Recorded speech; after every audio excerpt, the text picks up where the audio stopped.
This time for sure. This is Steve Gillmor. This is the Gillmor Gang. That's Tina Gillmor producing and directing. On the drums from Boston is Doc Searls. Howdy. Thank you. And we now know where your microphone is. It's in your computer. It's in the computer. Yeah, don't change it, please. Robert Scoble in Half Moon Bay. Welcome, Robert. What's up? In San Jose, back from his extended world tour, Kevin Marks. Okay, and joining us from the state of mind known as Dan Farber. Dan Farber. Welcome, Dan. Good morning. All right, it is now. Okay, so Steve Ballmer, I hear that he quit. Let's start with Doc Searls. What do you think about that, Doc? Well, he's quitting in slow motion. He's giving himself a year, and, well, they don't have a successor, which is also kind of weird. And he is not making interviews, and Bill isn't doing any interviews. But the stock went up when he made the announcement, so maybe it's a good thing, at least for the markets. I think it's way overdue. I think it should have happened a long time ago. But I think what we have here is, in two cases, Apple and Microsoft, is a case of where the original founding visionary behind the company leaves. You can never bring it back. I think that there are all kinds of wonderful things Microsoft could do. I don't expect them to do any of them. So that's kind of my summary judgment on it.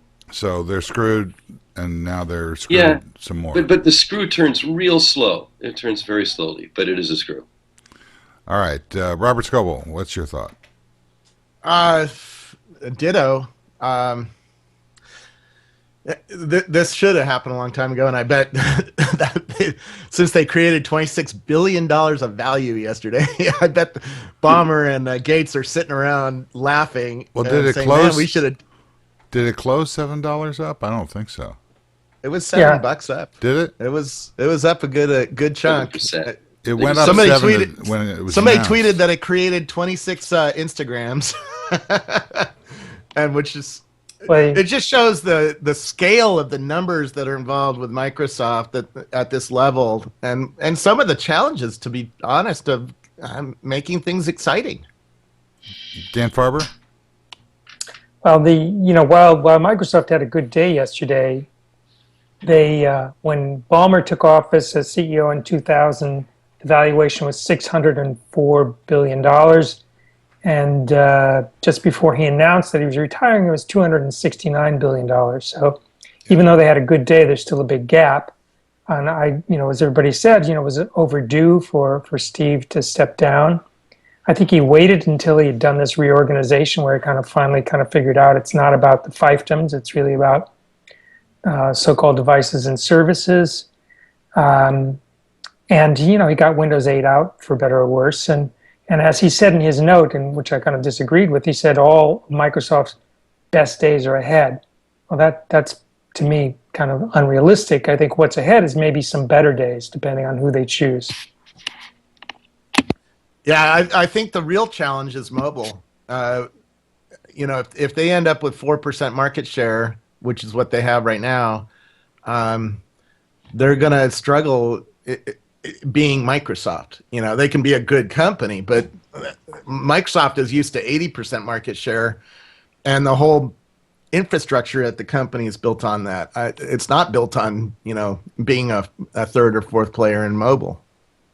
I think as Doc said, the screw is turning slowly, but I think it's going to turn a lot faster as, the consumerization of IT, where you have basically Apple and Google and Samsung and others just crushing it, while Microsoft, which actually turned out to have a good unified platform, and the Windows Phone is actually pretty good, but it's hard playing catch up, and they're going to have to be incredibly inventive to do that. It's an okay pass. It's not people who say it's innovative. I have one. I have a Nokia phone, and I've really been trying to use it lately because the camera, by the way, is stunning. I will give Nokia that, but I don't like the OS at all. I think it forces you into a certain kind of mold. It's not skinnable. It's not like Android where I can put any number of app launchers on it. I can put Facebook Home if I want on it, on and on and on. It just is I don't like it at all.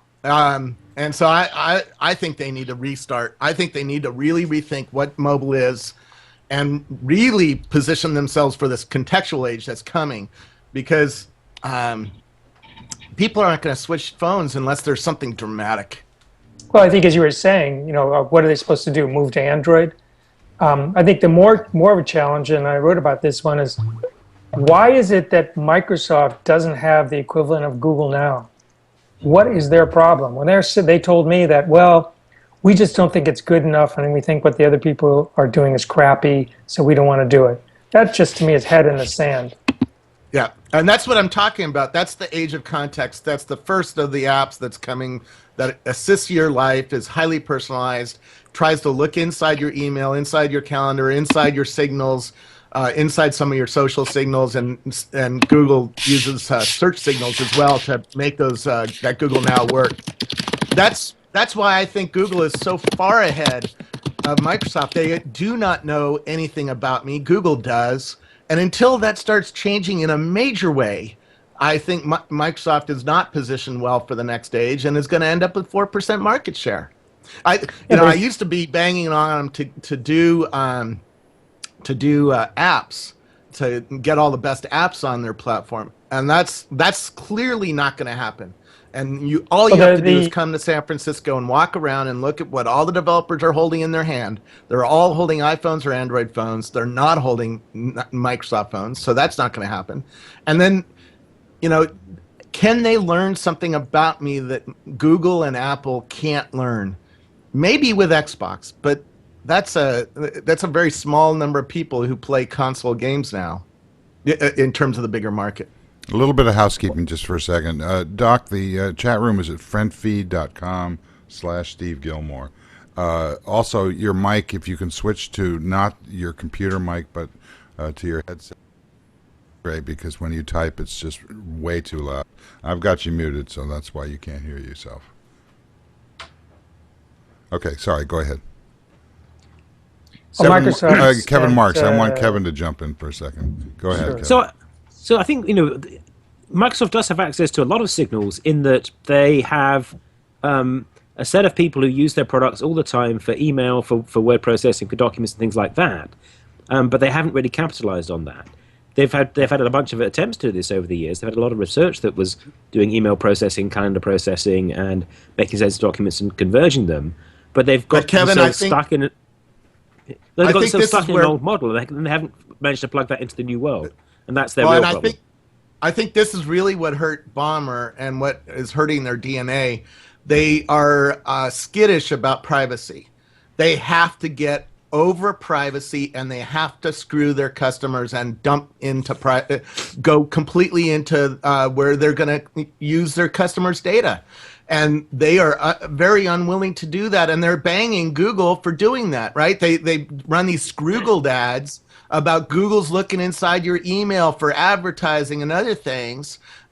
That means that Microsoft can't, because they're pitching against this new age, and if they keep doing that, they're going to be locked out of this new age. Well, it's also a natural structure of what they're doing. What's that, It's Kevin? not like Microsoft doesn't have a lot of assets. They spend $10 billion a year on R&D. You think they could come up with a lot more? They have a knowledge graph like Google, which they call Satori, that has 20 billion objects. So they have lots of data. They have lots of entities. They can figure out what the relationships are between things and among things. But as Robert was saying, where's the user end of it? Well, I think, as I said, there's a couple of structural things with Microsoft. One is that they have an excellent research organization, and they've got some very smart people there that I respect a lot. But the product groups don't really listen to them, because they've had a way of doing product that's been the same for 20, 25 years, which involves feature lists and competitive analysis and seeing what else is going on and then trying to match it. And they're sort of stuck in that model, and it's very hard for them to get out of it. The other thing is that they don't naturally have large stores of data as part of the product, apart from one or two bits of the company, because they're not cloud first, they're desktop first. And so actually pooling the data to make sense of it and analyze it and do the sort of cross-customer analysis that someone like Netflix does or Google does naturally or Facebook does naturally would be much harder for Microsoft, because they first have to convince everyone to pool their data, as Robert says, and their natural DNA on the product side, on the Office side, is to push back against that and not converge things. And they've put so much effort into mitigating the problems of documents being in multiple places rather than being in the cloud, that A, they don't see it as so much of a problem, and B, they've got all these features that they've got to support that fits in with that worldview. So, it would be impossible for them to do something like Quip that we had on the show a couple of weeks ago, because that would cut across their products so deeply that they wouldn't ever be able to greenlight it, and that's a big part of their problem. Doc? Well, a couple of things. One is, in respect to what Dan said about their intellectual property holdings and the vast resources they have there. They have battling business units. They've had them all along. They still do. What Kevin just said is very true, and I think is not going to change. It's very, very hard to change a company's culture and the way it's been doing things for a long time. That's one thing. The other is, when I look at Microsoft, I see Kodak. Kodak was the same way. They sat on the largest patent portfolio in the world for a long time. It did them no good whatsoever.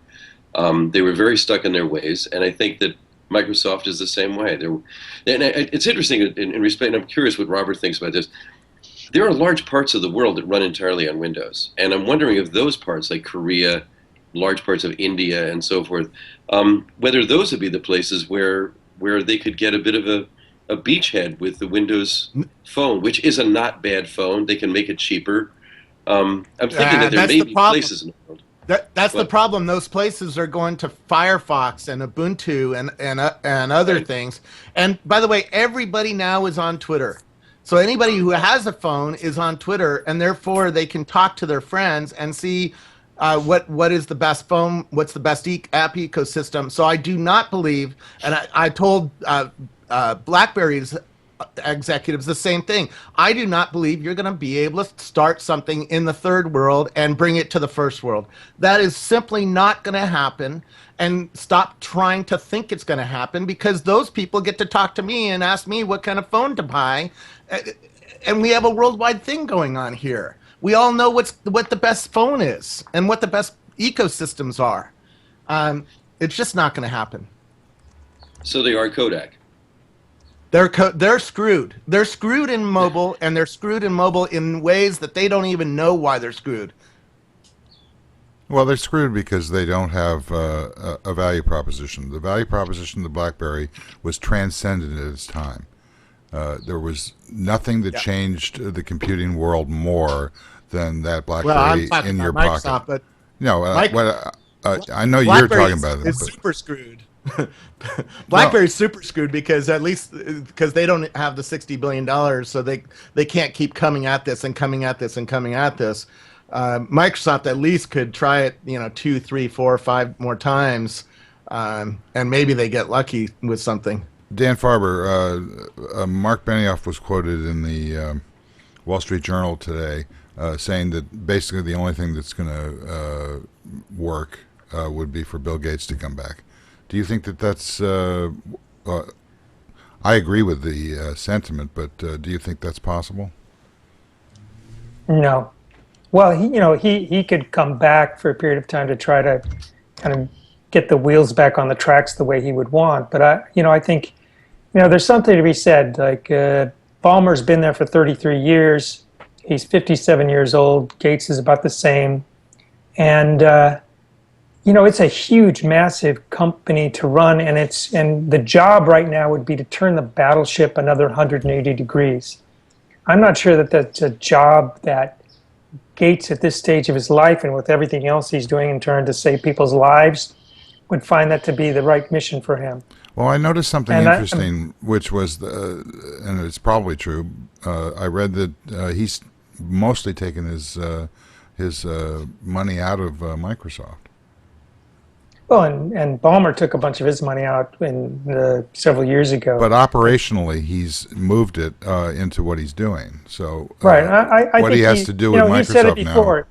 he gave Google a hard time for focusing on balloons with Wi-Fi and not saving lives through curing disease. So I think that's what his focus is going to be. But I think what gets us to really the core point here, which is who wants this job? Who can they get to do this job? There's three classes. There are the internal candidates, there's the former Microsofties, and then there's the outsiders. And there are some good talent. One of my friends, Steve Ball, is somebody I would listen to. Scott Guthrie, I would listen to. There's a number of internal candidate names. What do you think about Vic?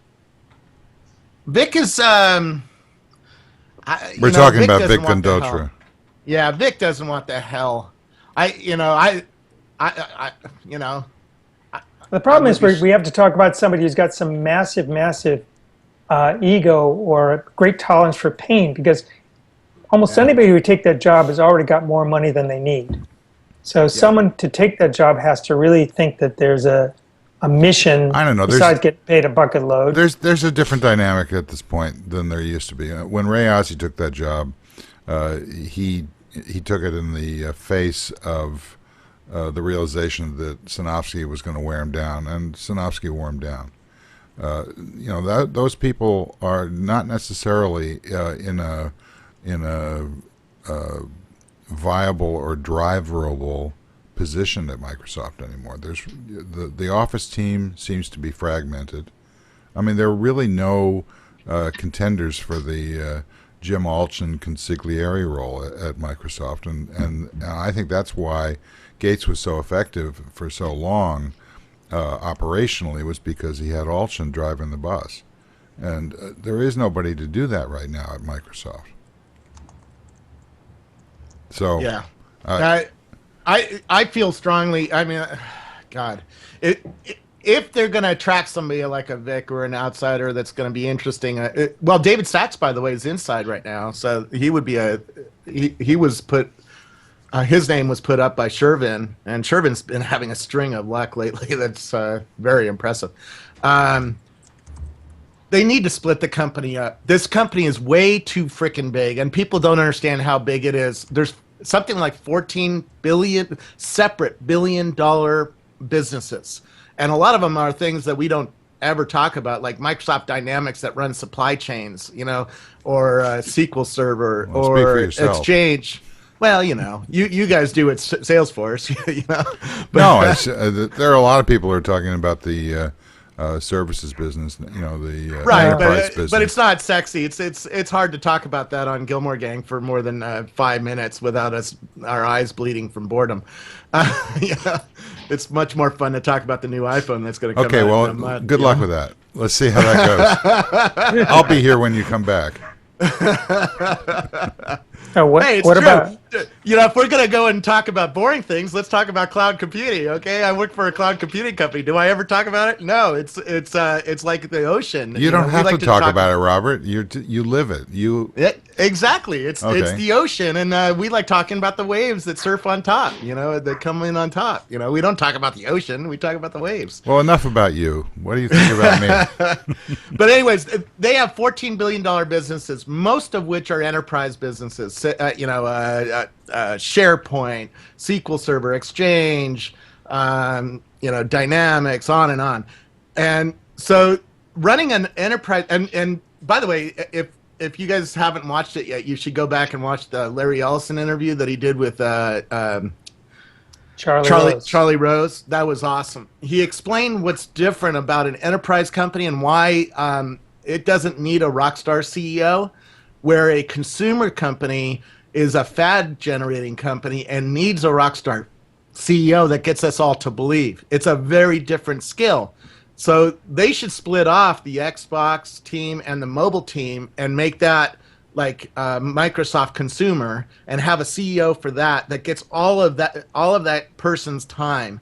And then somebody else can run the other $12 billion enterprise businesses, including Office and including Windows, really. Windows for data centers. I would separate Windows for data centers from Windows, and Windows for enterprises from Windows for my house. And Gates does not like this idea at all. He's resisted it for a decade. And If they did that, then you could get somebody like a Vic and Dotre interested, because I think that would be a lot of fun. Come in and make a new global brand around, a consumer brand that would generate hits and be separate from all the other strategy taxes inside Microsoft. If they did that, then we could really have an interesting talk about, okay, now I could see how they might do something in the future. Well, I just think that we're talking about really important operational people, and there's just zero chance that those people are going to become the CEO of Microsoft. Well, Microsoft needs somebody who loves the future, and that kind of person is really hard to find. Really hard to find. Okay, so rather than try and figure out what Microsoft's going to do, let's figure out what we're going to do now that Steve Ballmer is retiring. Regardless of what we think about Microsoft's inability to be able to survive the impossible challenges that they have, what are we interested in terms of in this post-PC world? This seems to be the kickoff of the final realization that Elvis has left the building here. Are we talking about the next 6 months? Because then we can. It's clearly going to be an Apple story for the next 6 months. Well, that's not what you said on something I read yesterday. No, it's I'm using an Android phone full time, and I love it. But let's be honest, Apple's coming out with a new iPhone, and Android does not yet have enough to get anybody who loves Apple over to it. Can you really believe that the new iPhone is going to be exciting or interesting on any level except that it's a new iPhone? No, I'm buying one. I'm going to buy one for everybody that I meet on the street, but that doesn't mean that it's interesting. Well, if that's all it is, that is interesting, because I think that continues to open up a hole for Android to jump into, and if they really continue down the road that this Moto X brings, where they really are bringing dramatic new features, they have a shot at really taking not just 80% of the market share, but 85% of the market share. I just don't buy it. I do, because I'm seeing the cool kids in San Francisco switching, and that is something I had not seen until this year. This phone does stuff that the iPhone doesn't do. Okay, Google now. When the number of robberies starts to trend away from the iPhone, then I'll believe you. But I don't believe it's going to happen. Well, that's one thing, by the way, on the new iPhone that I actually really like, that they make it so you can brick the phone after somebody steals it, and that phone is useless then. So the Apple problem getting ripped off is going to end this year. Go ahead, Dan. I mean, the phones are, the smartphones, the kind of differentiation among the smartphones is getting less and less. It has much more to do with people who are loyal to or tied into iOS and the forthcoming iOS 7 or Android, because if I tried to give my son a Kindle, he said, well, yeah, it's kind of nice, but everything I have is on iTunes. Yeah. And I think that the battle is much more about operating systems, and Apple at least trying to keep up with something cool, like putting out a champagne gold phone. What? Well, that's the rumor that. You don't know about the champagne gold? Where have you been? Yeah. I've been right here. He doesn't read obviously. the Apple rumor sites. No, I mean, he wants to be surprised when Tim Cook announces something. What's expected on September 10th is some nicely colored plastic, cheaper phones that Apple can sell well in India and China and other places. And then for the 5S, which is the follow-on to the 5 with same size screen, etc., they're going to have a version of it in champagne gold. Oh, wow! And I think that's the one that you should be getting, because it pretty much matches your personality. I'm still struggling with why I should being forced to switch to the white one. I mean, You got me wrong. I don't care about it. The color. You don't care about it, but Apple is so much about the brand and fashion and being. I'm not so sure. Yeah, I mean, Johnny Ive has been blame.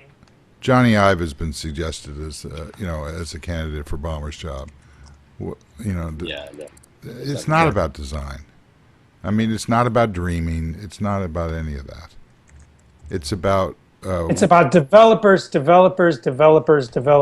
Well, yeah, Dan, that worked back in the '90s. That does not work today. They need something even bigger than developers. Well, they need something that developers crave to be a part of.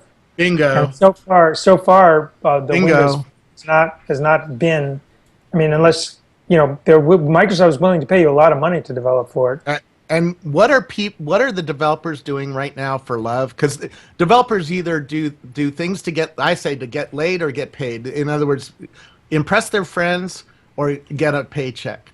And what are they doing for the love? I was at a hackathon last week. It was Google Glass. They like this platform because it gives them a new sensor to play with and a new idea, and they're playing with it the same way that they were playing with it at the first iPhone dev camp. That's true, but where developers really like to go is to place where they get handed money. Well, that's not really true. That's not really true. No, it really is true, Robert. No, it's. I mean, it's it used really to be. not. It used to be. It used to, it used to be really not true when it cost bucket loads of money to create an app. It doesn't anymore. I know, but experimenting and startups are great right up until they fail 9 out of 10 times. I watch what people do on their nights and weekends, and I'm going to be at another hackathon tomorrow. What they do on the nights and weekends tells me where the future is going, and people are playing with wearable computers, not just Google Glass, but Basis watches, Pebble watches. I'm wearing a fatigue science sensor. There was just another article I just read from Inc. magazine about the wearable thing and why it's so interesting. There's no doubt that wearable in context in your book are all going to be at the top of the charts.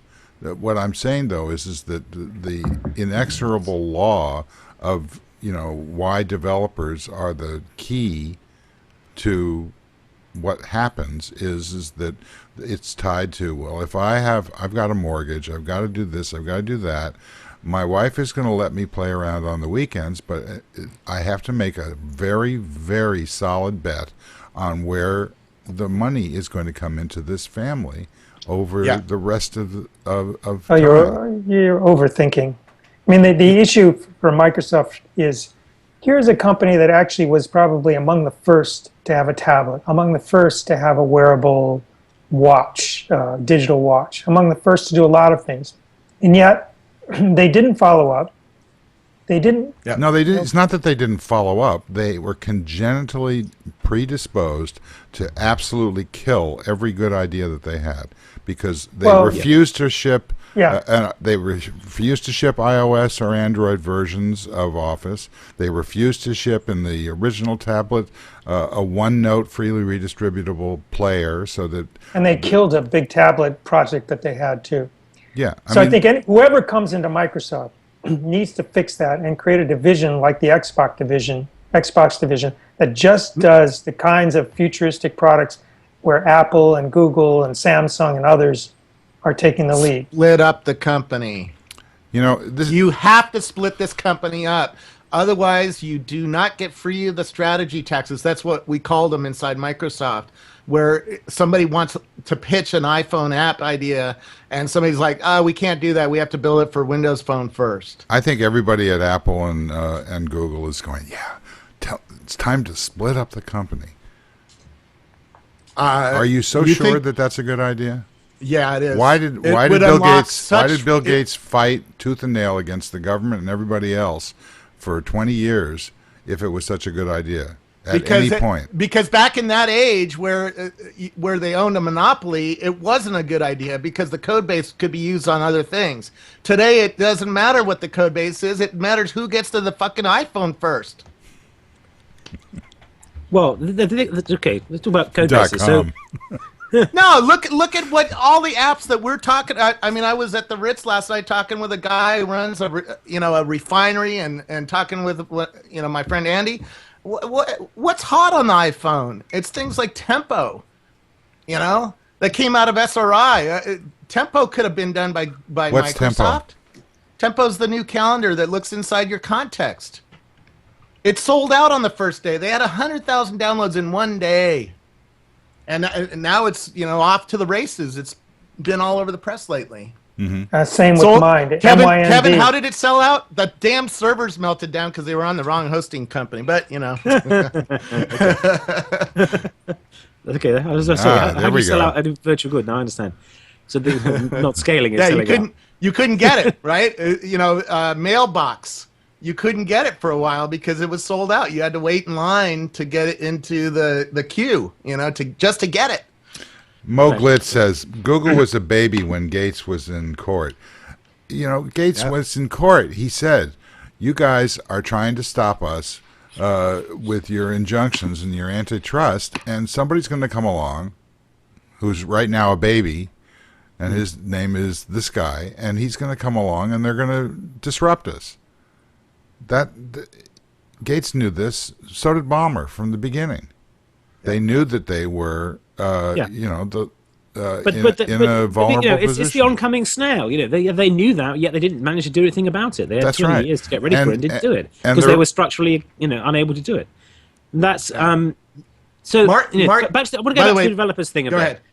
So Microsoft has been very good to their developers. They've got a loyal set of people who will build stuff on Microsoft and will believe everything they said. But that group is getting smaller and smaller and smaller over time, as people realize there are other options and other things they can do. There was a time when Microsoft had one of the best developer support networks there was, and they're still pretty good at it. But the number of people who actually buy into it now is far smaller because the open source model has taken over. In that with Microsoft, they were stuck with the operating system paradigm of, oh, right, we'll fix that in the next release. But as their releases were so spaced out, it was very hard for, you hit a brick wall with Microsoft, you're stuck. Hit a brick wall with open source, you can patch it yourself and then run that code and then tell other people to take your patches too. So they hit the structural problem of closed source. They did very, very well with it for a very long time. And they built an organization that was very good at that. But they still had that, effective, lockstep problem that was there. And I think it's another flavor of the there's scratch another that's what I thing was that talking about. I mean, this won't go down well on this show, but the bottom line for me is that Apple beat them, not that they lost.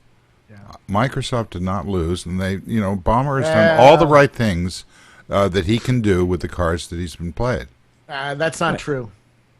All right. But I was in the meeting in 2006 where somebody asked him, "What do you think about Apple?" And this look, I know, we understand the quotes, Robert. But when you say it's not true, substantively, what exactly has he done that other than raise revenue by 30% during his tenure? I mean, the guy has been a machine in terms of what he's done. Has he been wrong about major things? Yeah, he was wrong about the iPhone. He was wrong about the tablet. He was wrong about put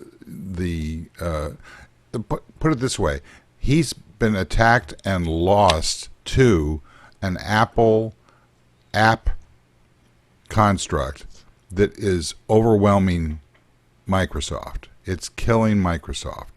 Yeah. Okay, so where does that come from? That's Microsoft. It's more akin to a Microsoft infrastructure, conceptually. Wrapping everything inside of this, what is it? ActiveX component. It's not an ActiveX component. It's a Apple X component. But yeah, he's been in his killed interview, off by. I'm responding to what Kevin said. I think what you're talking about is the difference between Steve Ballmer and Steve Jobs, doing very different things. While Steve Jobs was, busy trying to create these objects of desire, and it turned out to be a winner, and he really kind of disrupted the industry in many ways, and was a leader. Ballmer was still minting money, selling to enterprises and desktops, and now we're seeing that there's a shift going on. The PC era is over, and they weren't able to move fast enough in terms of developing the Windows platform. How fast are you supposed to move when you're trying to jam Windows into a small device? It was ridiculous from the beginning. That's what the job is. If they didn't succeed at the job, that's just a fact. I agree. But the job agree. was to create a successful mobile platform. I agree. Yeah. That's the kind of reverse engineering that didn't work. It doesn't mean that he did the wrong thing for his company. He didn't. Well, he admitted himself that Vista, Longhorn, that whole episode was the worst thing that happened under his And realm. by the way, who really was behind Vista's fuck up? And people forget this. It wasn't Ballmer. It was Bill Gates. Bill Gates tried to push the Windows system onto .NET and tried to push the developers too hard, too fast, without having the foundation. I was there, and that's why it screwed up. It wasn't Ballmer's fault. Ballmer threw himself under the bus yesterday in that interview with Mary Jo Foley. Mary Foley, with Mary Foley, because he knew that was the right thing to do for his friend Bill Gates.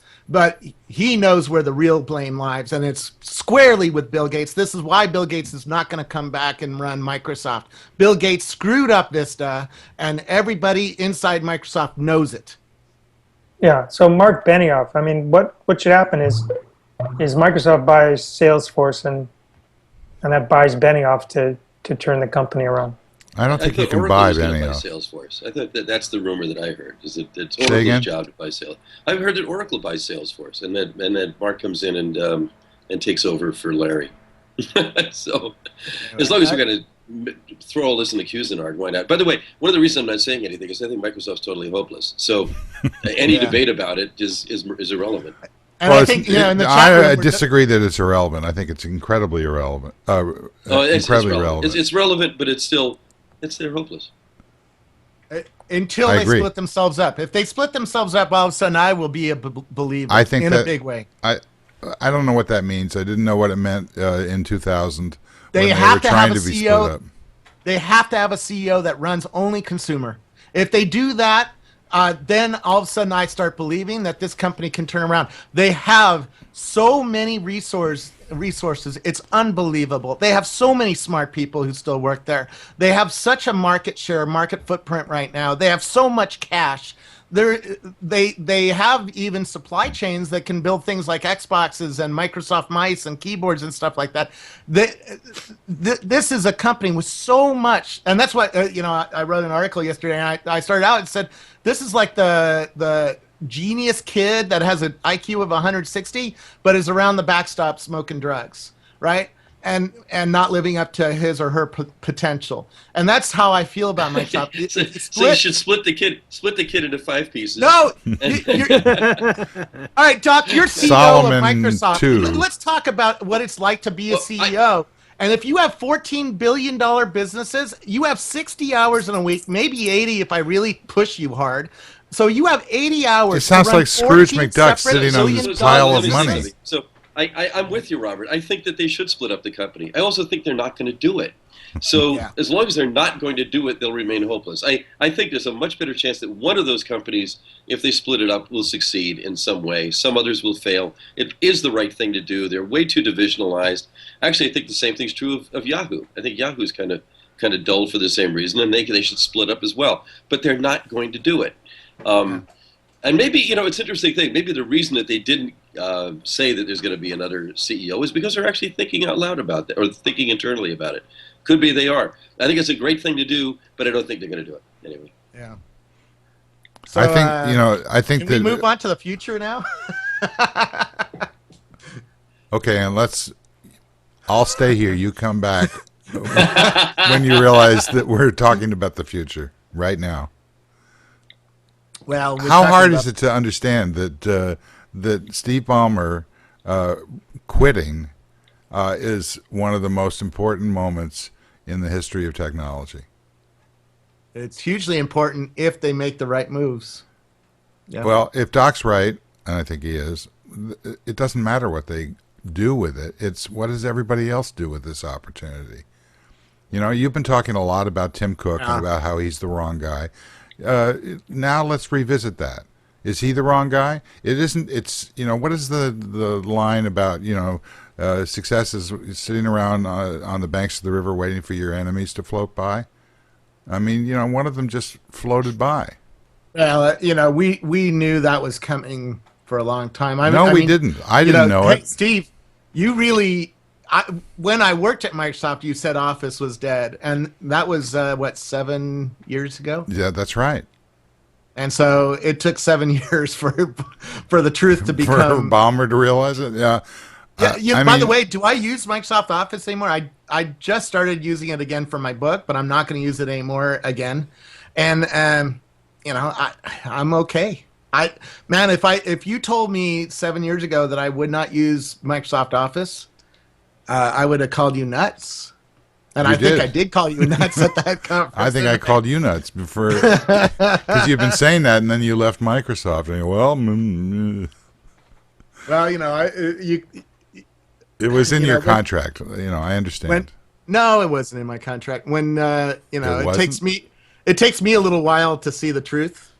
All right, It only so- took me a couple months, but it took me a little while. All right, so Dan Farber, do you think that Google, what are the other companies? Google, Apple, Amazon. How are they going to take advantage of this moment? Well, I don't think they have to do anything different. You know, I think there are two ways to look at it. Ballmer leaving is good for Microsoft, and they're going to get better and not worse, or the opposite. So I don't think it changes the game at all. I think the fear that they would have is if somebody came into Microsoft and really put the screws on in terms of focusing the company in moving a lot faster in search, faster in developing consumer devices. I think one of the big challenges for whoever comes in is how deep do you want to go into building your own hardware? How much do you want to piss off the other guys? That's a good question. Was Surface a failure or not? Yep. Yes. Why, Kevin? Because nobody bought it. Because they made millions of them and nobody bought it. That it's objectively a failure.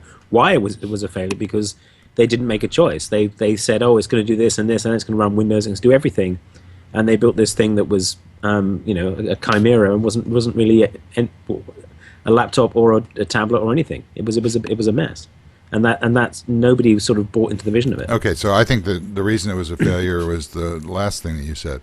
They illustrated why Windows 8, no matter how successful it will be in the marketplace, because people have to buy it when they buy new these things they call computers that nobody's buying anymore, is because the Windows 8 value proposition of being in two places at once and not anywhere at all is a failure.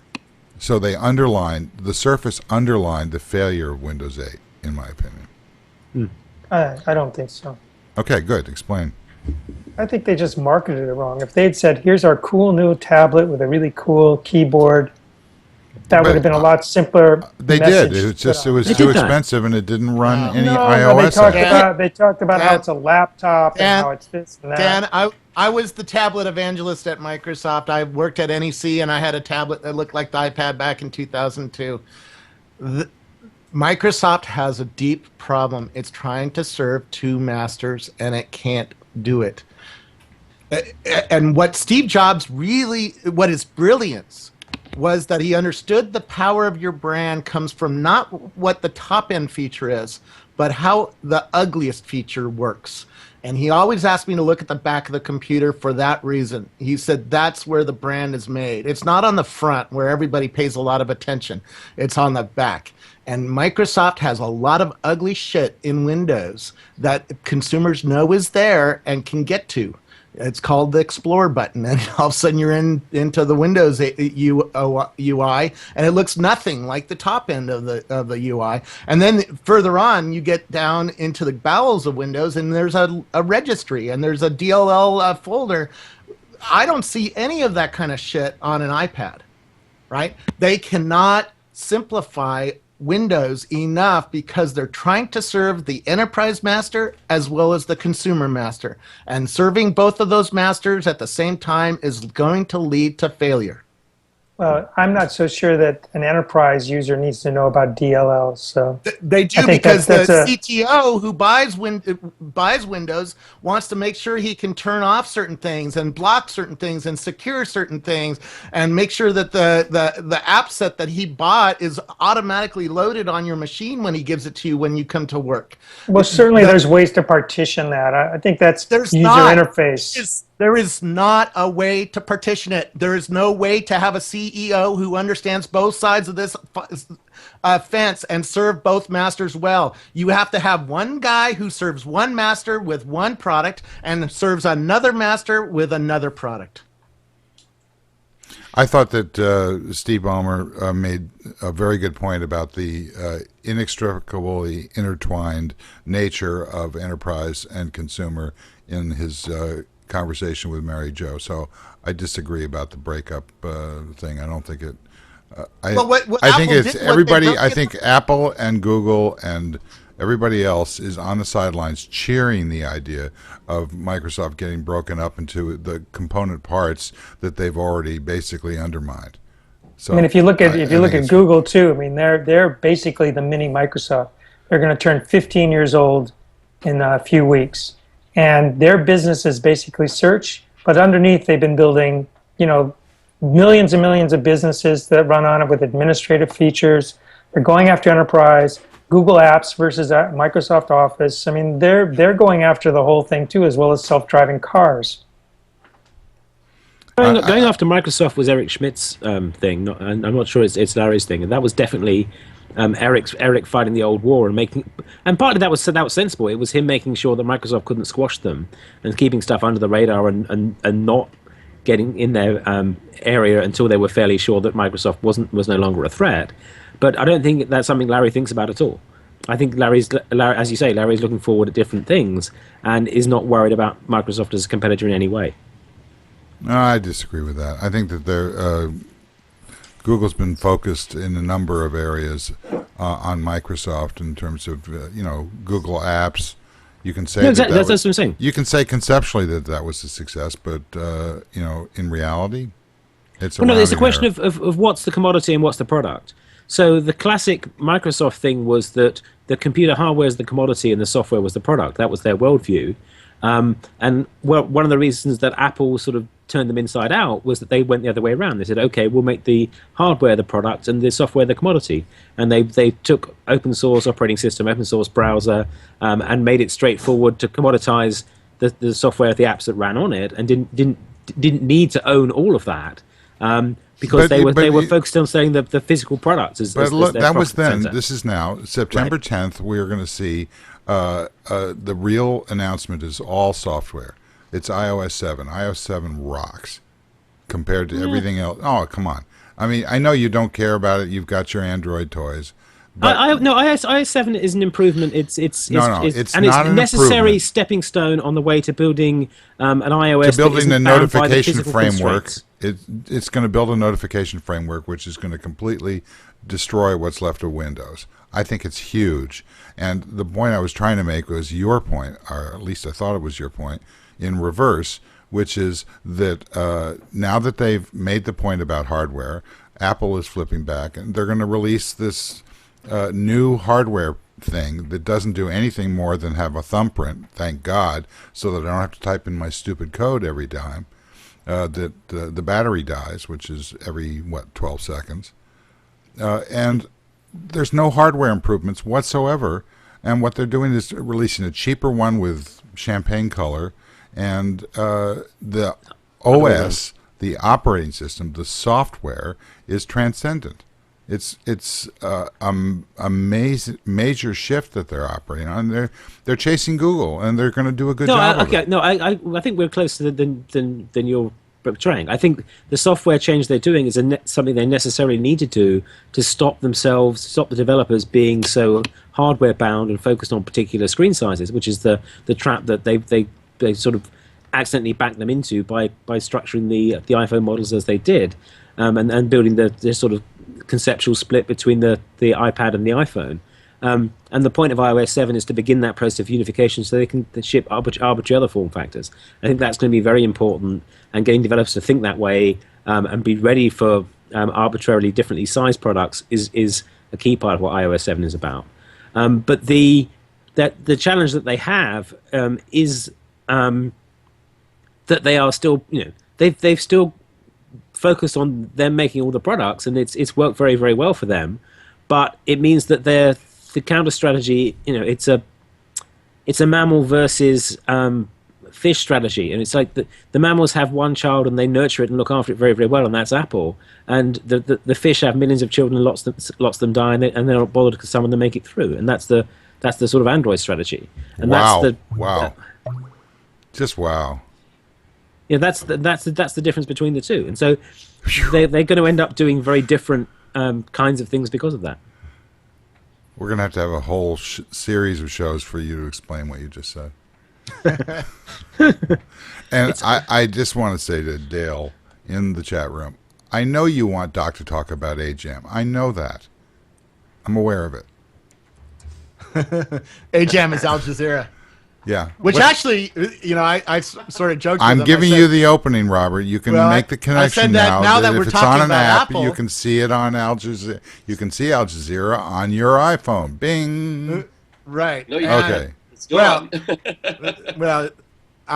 Right, and that's an interesting. And that's very interesting because it opens up the entire Netflix realignment of television. It's about to happen. Yes. Okay. And Al Jazeera is playing a long ball game. In the media news business, they have the money to go long ball. They have the talent. They're hiring the best of the journalists out of the networks and whoever else is left in newspapers and TV. I know several people who now work there, and they are now playing a game of chicken to try to get distribution and get Americans to trust them. So I'd love to hear what Doc thinks about this, because I'm with Dale. Doc's been doing a lot of thinking about it. Just as long as we talk about what I want to talk about. Go ahead. Yeah. Well, I don't know what you want to talk about other than. No, I officially approve this commercial. Thank you, Dale, for whatever you're doing in the chat room that I can't go to because my clicky goes to the microphone. Okay, so I think Al Jazeera made one huge mistake, and I'm hearing myself over audio here, so I don't know what the hearing a slapback. You sound great here, so just keep talking. Okay. I should probably turn my headsets off. No, please. Just okay. If we can hear you at all, we're doing well.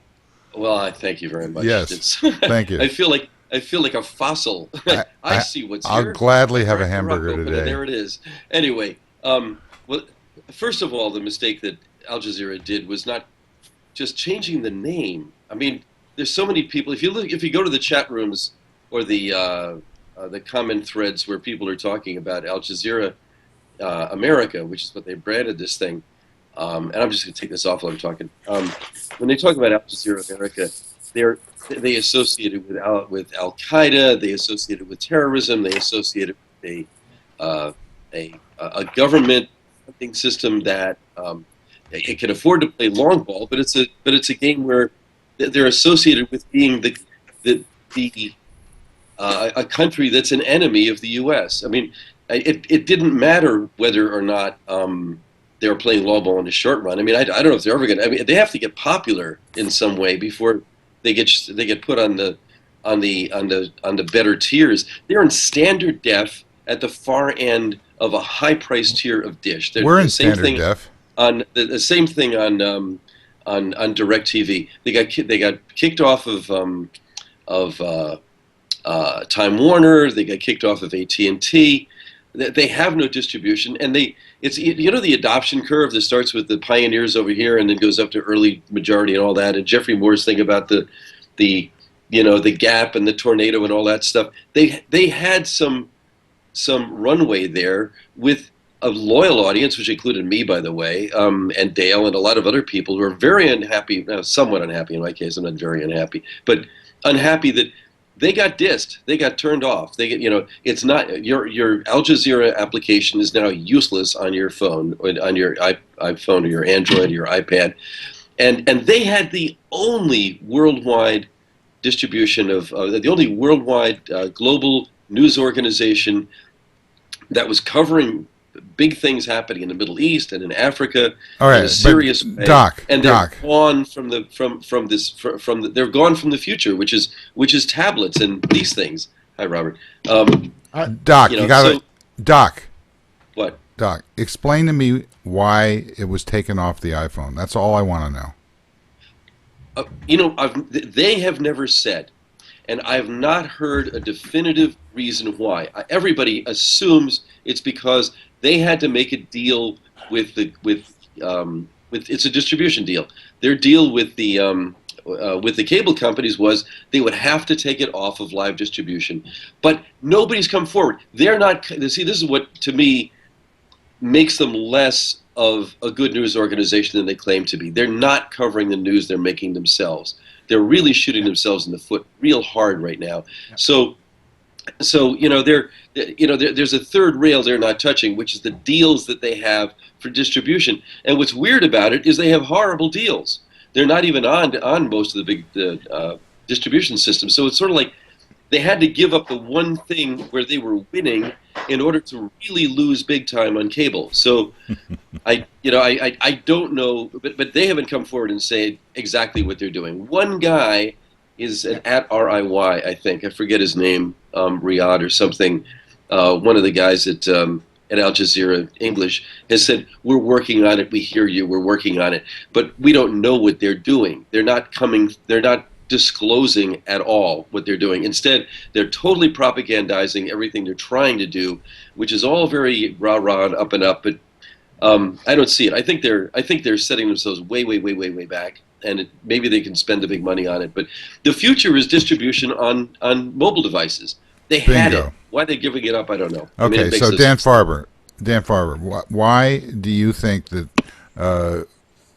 Do you see the relationship between what Doc was just talking about and distribution, being embargoed off of the mobile devices because of the existing incumbents' desire to stop? Do you see a relationship between that and what Microsoft's challenge has been for years and years and years, which they've utterly failed at, as I suggested, moving to the iPhone and the iPad and Android with an Office solution? It seems to be that it's the identical chasm that they refuse or are unable to cross.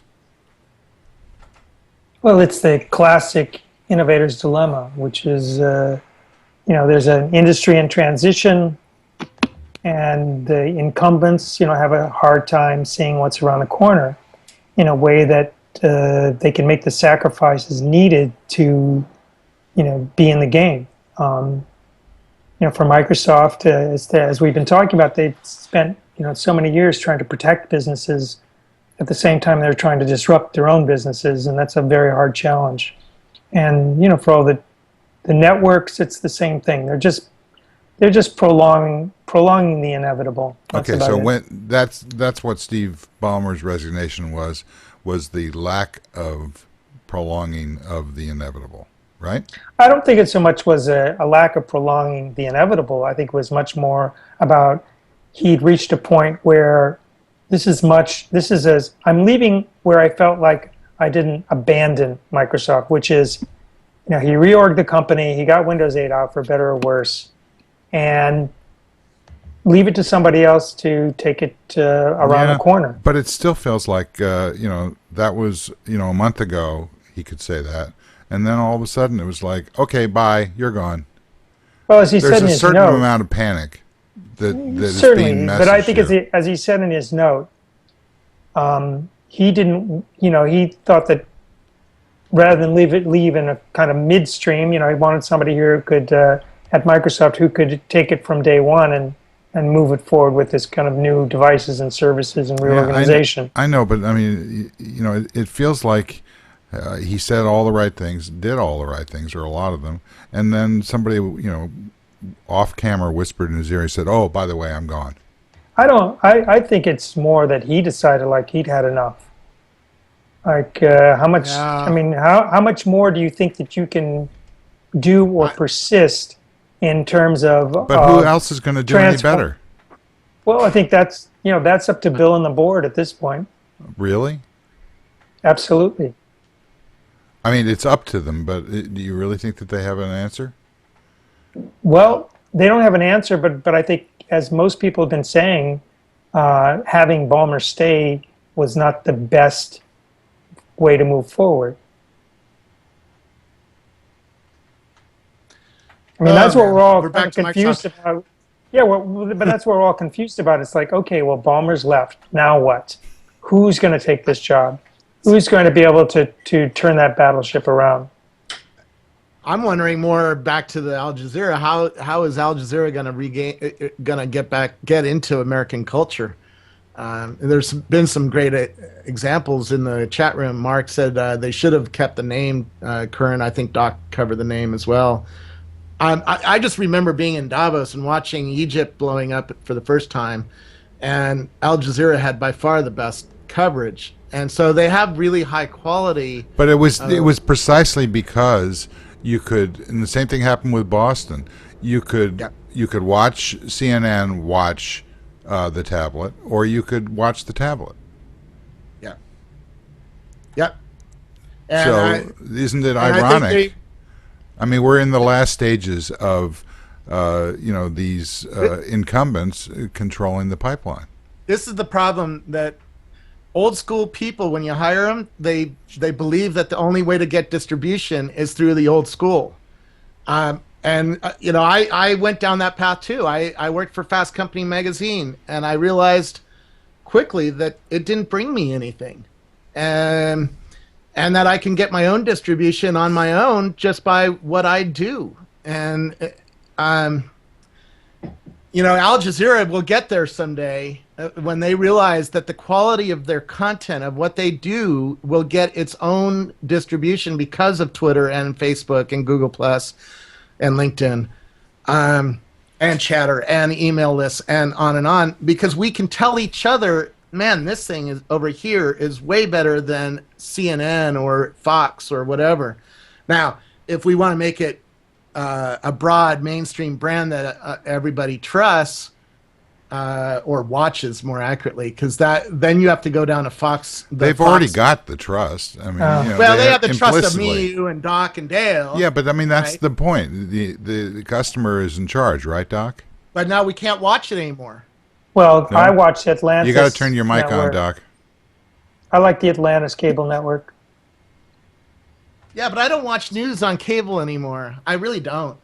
But you need, I think the whole trick is to put a sling box in every set-top box. The trick is to I agree.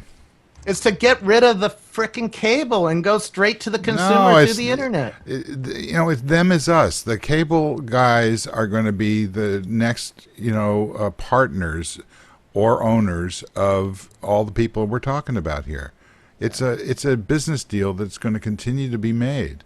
This thing evolves. It doesn't just go on, off. It goes. Yeah, I mean, look at this announcement of Google. Why was I watching Al Jazeera in Davos when Egypt blew up? It was because I saw a tweet from somebody who said, "Oh my God, Al Jazeera has way better video than CNN." Yeah, but and here's a link, and you click on the link, and all of a sudden you're watching full screen video on your laptop. Like I said, the same thing was true in Boston. Danny Sullivan curated the stream and pointed out the 5 or 10 authoritative tweet streams and like stations. I watched some local station in Boston because they were just streaming wide open. It was on the internet, and it wasn't due to contractual relationships. It was not on anywhere else.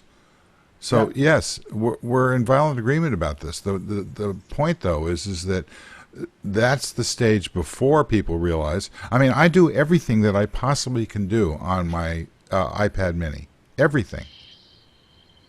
Not because it's all that easy sometimes, but because it's faster and it's more intuitive, and these people that make these bets and can survive the transition in terms of their revenue from a print model to this new model, they're going to be the winners in this, and they're going to become more and more powerful, and they're going to be successful. Yeah. Doc? Only if their content yeah. is good. Right. Yeah, so there are several things are on the table here. One that doesn't get talked about very much is that the customers of broadcasting, of commercial broadcasting, and the consumers are different populations. This has always been a problem for broadcasting. It's always been a problem for commercial broadcasting. It is, and Google has the same problem, actually. I mean, we are consumers of Google and we're not customers of Google, and so does Facebook. And we're watching play out some of the marketplace weirdnesses that come from that. Dale and the rest of us who were consumers of Al Jazeera had no influence whatsoever on them. I'm assuming they wanted to go into cable so they could make money, so they could sell advertising, which they haven't done for the most part with their online streams.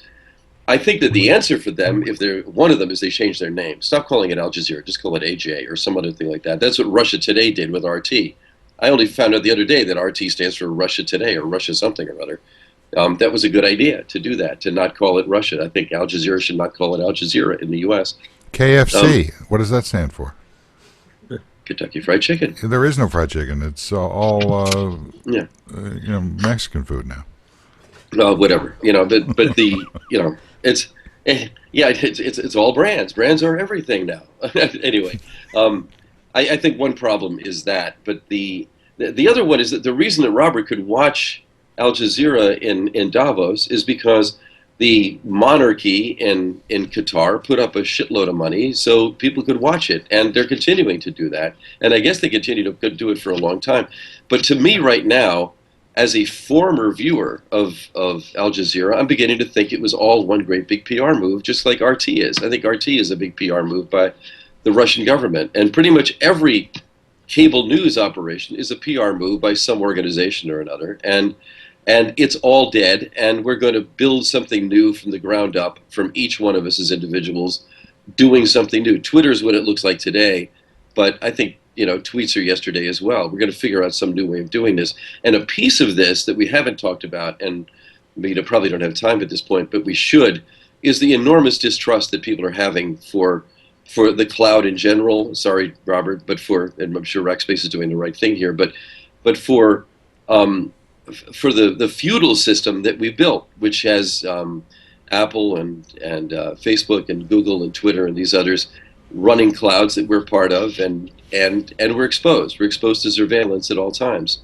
And I think that there's some new sensibility that's going to rise up. Oddly, I think Microsoft would be in a great position here, a great position if they had their head together, but they don't. So, oh well. Well, I mean, I think Microsoft has done a great job, as you well know, in the identity space over the last 10 years. Oh, sure. So all these and they're doing things it with Do Not Track as well. I think Microsoft Do Not Track is a good thing.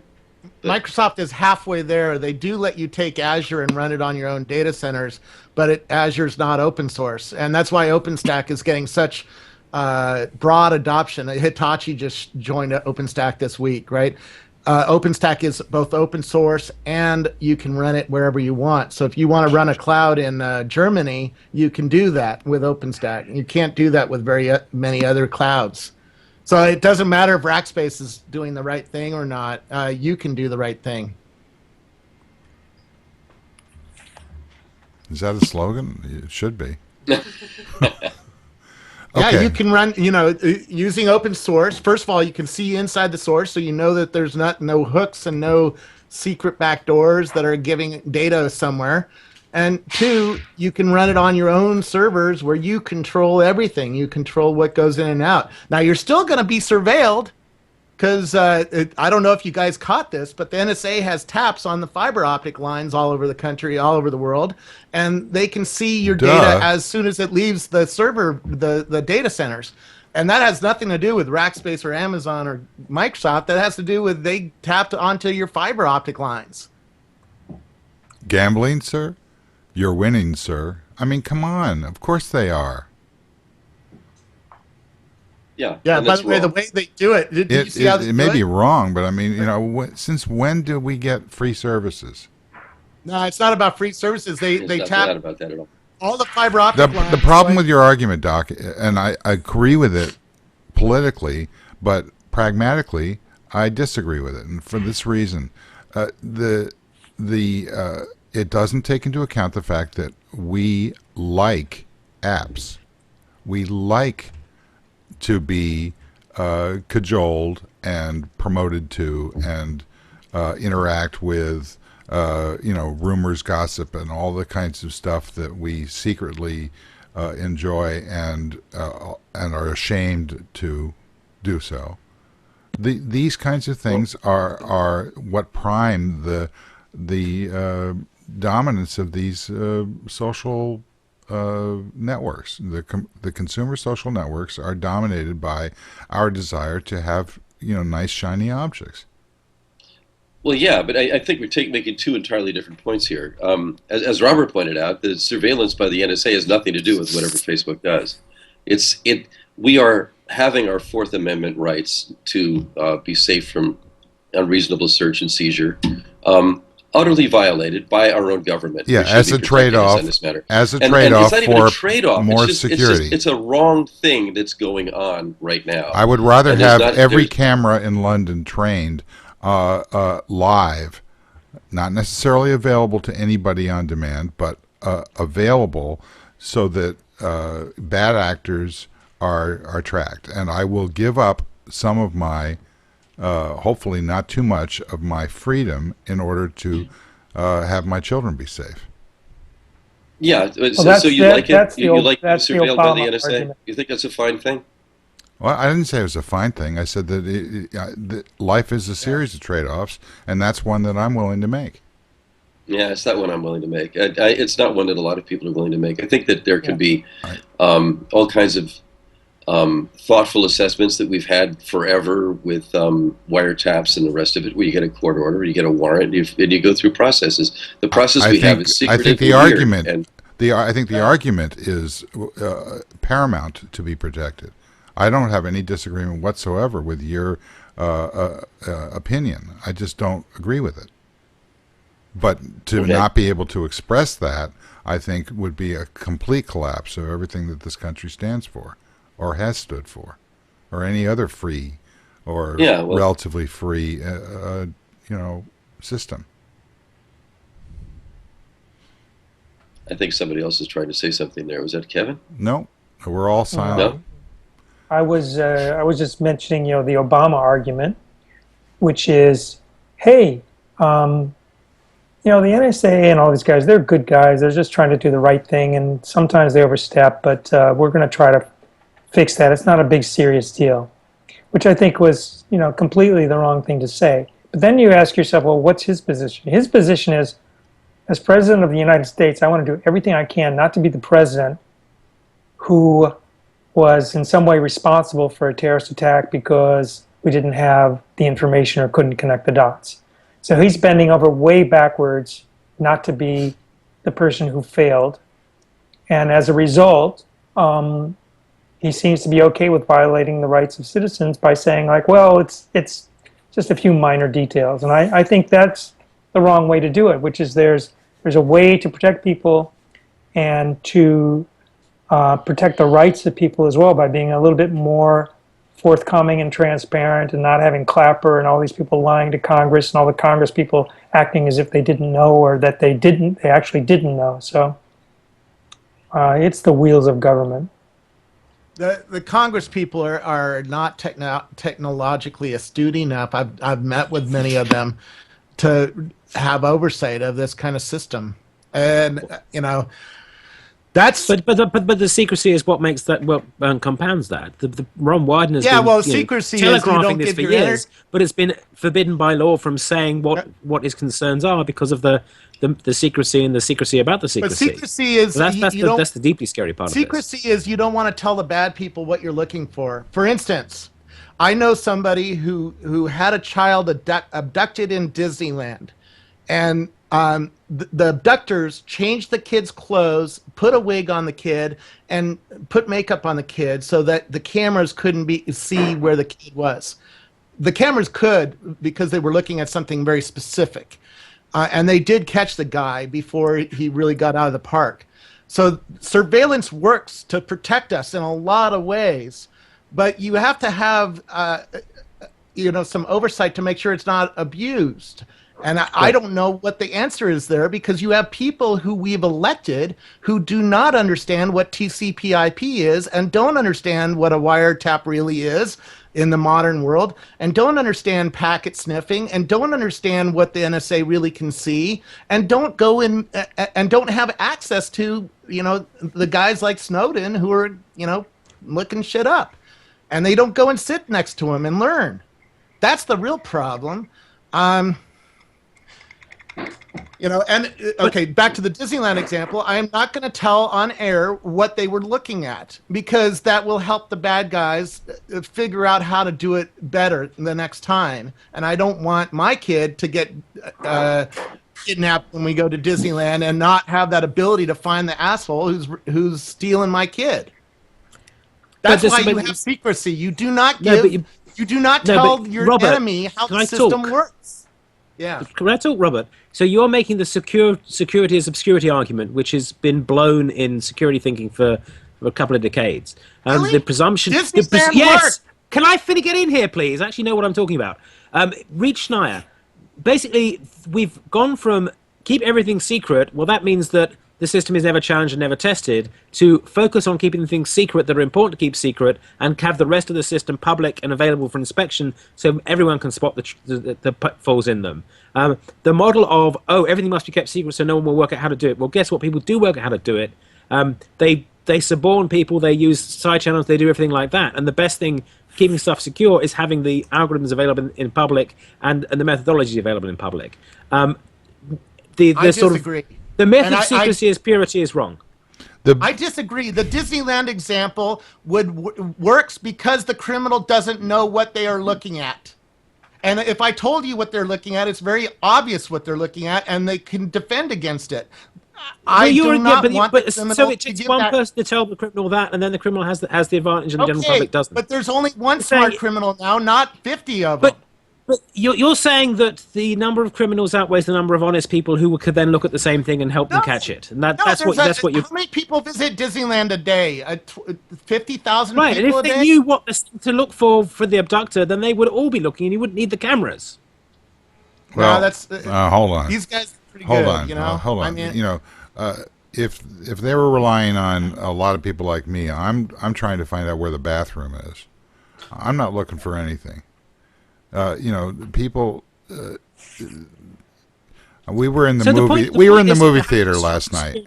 We were in the movie theater last night, and we were walking in, and all of a sudden, I was oblivious, of course. I just wanted to get a seat because I wanted to see the movie, and what I failed to recognize was what my wife, Tina, our producer, showed us, which was that the room was filled with cops.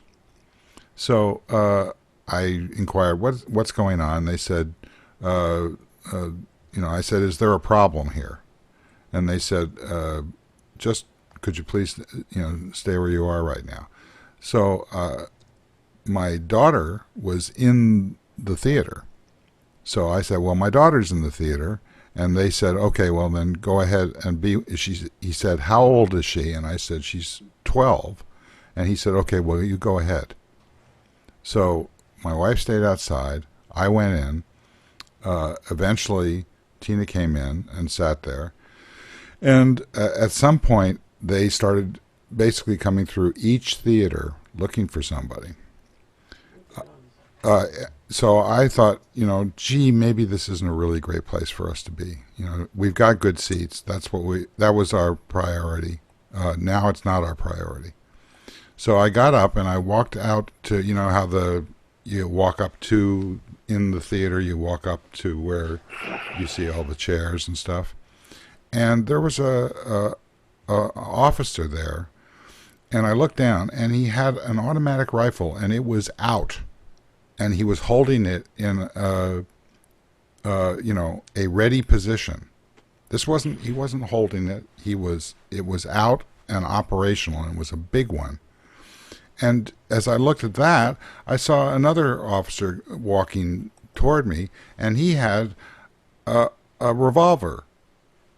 held at his side like this, down but out. And I said, is this a serious problem? And they said, no, not right now. So I went in and I got, I had a choice. What am I going to do? The point is that these people know what they're doing. They weren't going to tell me what was going on. I had to go and ask later, and it turned out that it was, quote, a misunderstanding. But I am glad that those professionals were operating. So I don't think that open source would have solved this problem. I think open source may have created it because I think somebody saw something or thought they saw something and raised an alarm. But the intersection of professionals and civilians is a touchy subject and is not going to be resolved by rules on either side. It's going to have to be in real time. And I think that the most important thing about Snowden is that he blew open what I consider to be the most draconian of these laws. And again, I'm a novice at this.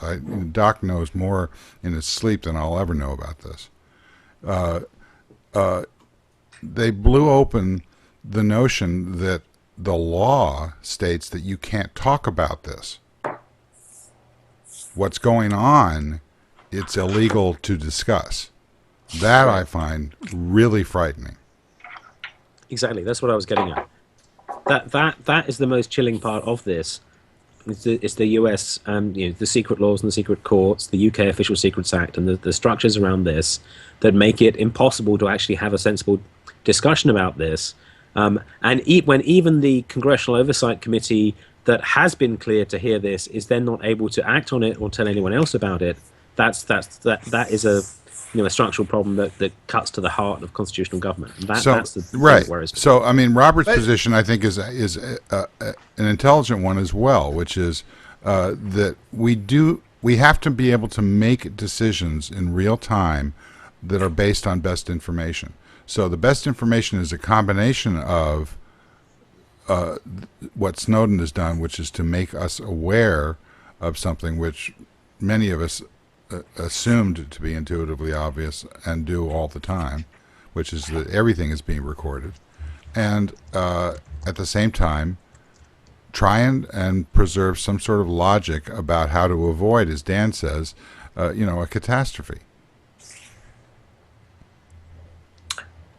I think this comes out of a long. This didn't just happen after 9/11. This comes out of the Cold War. My dad built military satellites. He built Milstar, which is still being used today, and he still to this day can't tell me what he really did, and beyond just that general knowledge, because the military-industrial complex is built on secrecy.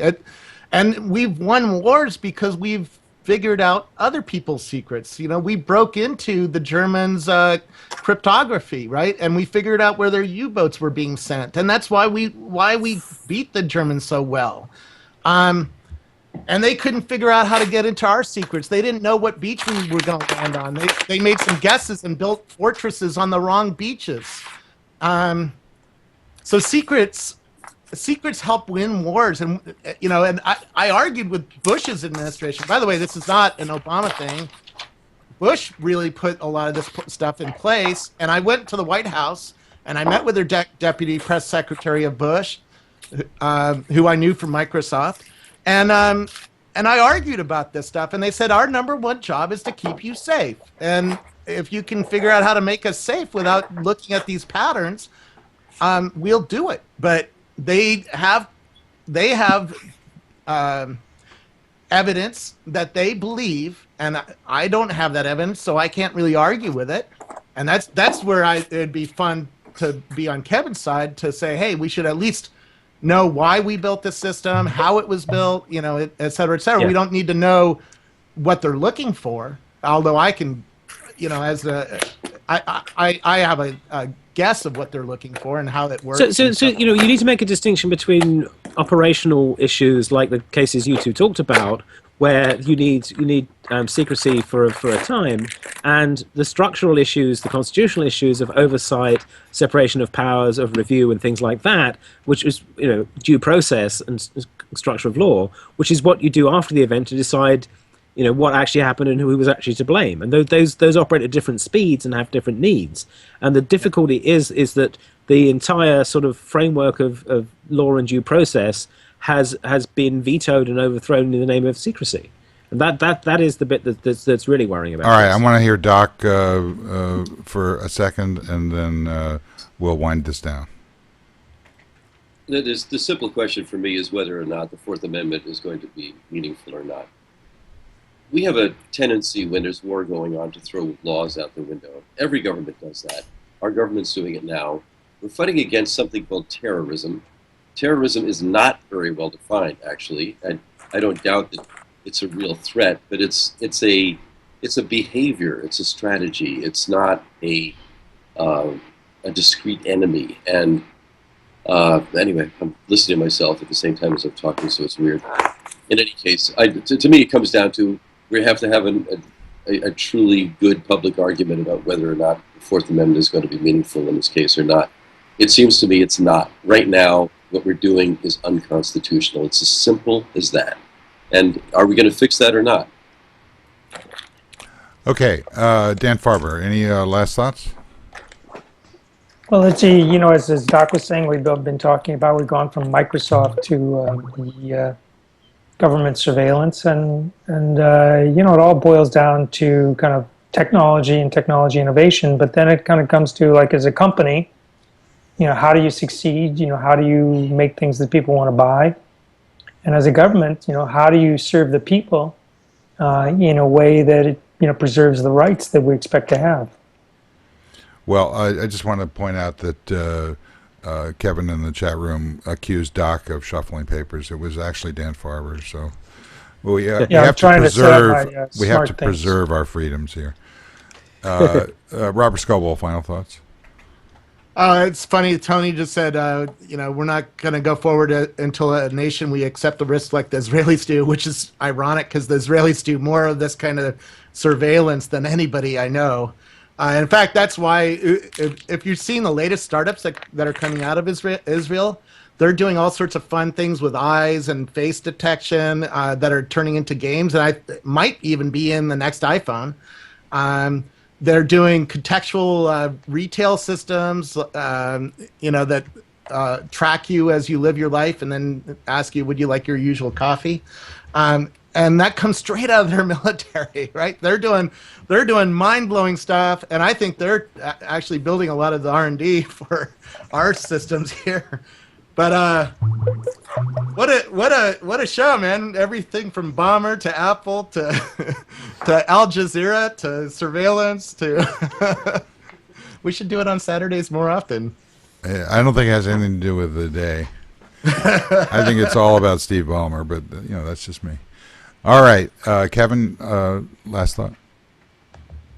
Well, my last thought on this is the thing that surprised me and worried me this week was the business about the British authorities and the Guardian, and the two things they did where they detained the husband of the journalist and on the grounds that he may have had some stuff that had been leaked in violation of their own statutes. And then they sent the cabinet secretary to the Guardian head offices to watch them smash up their hard drives with a hammer. And this worries me because this clearly makes no sense. This is MacGuffin thinking. This is like a Hitchcock movie plot where there is what's a hard drive anyway? Well, there is one thing that everyone is chasing. It's the Maltese Falcon. It's the physical object that everyone's chasing, and whoever gets that is the winner of the game. And they're thinking like that in a digital world where everything can be copied and everything is everywhere. And that is. If that's the way that the security forces are thinking, that really worries me, because that means that they're doing this exactly backwards and they're not looking after us properly. Well, I mean, all of this is very worrisome because, as I think Doc defined, we don't know. Terrorism is extremely difficult to understand, track. I mean, we're all on the losing side of this war. And all we can really do is to try and do as well as we can. So I'm constantly worried by all of this, but at the same time, I see an acceleration, and you can say that this is due to Twitter or not due to Twitter or whatever, but I see an acceleration of the people's ability to communicate rapidly in real time, and that I think is better than previous alternatives in terms of keeping our safety. I want to thank Rackspace and particularly Rob Legess for supporting this show. I want to thank NewTek and their TriCaster for making this show a video show. We're essentially surveilling each other in this studio here, and it's frequently, as it was today, it's been a real pleasure and honor to be interacting with you folks. I want to thank our producer and director, Tina Chase Gillmor. Thank you. I want to thank Doc Searls. You can talk now, Doc. Oh, I have to take myself off mute. No, that's all right. And then hear myself twice. So just thanks and whatever. I want to thank Robert Scoble. I want to thank Kevin Marks. And Dan Farber.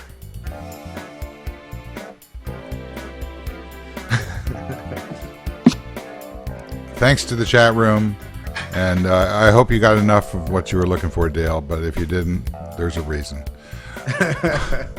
Thanks to everybody who showed up, and especially those who will remain anonymous. Bye-bye.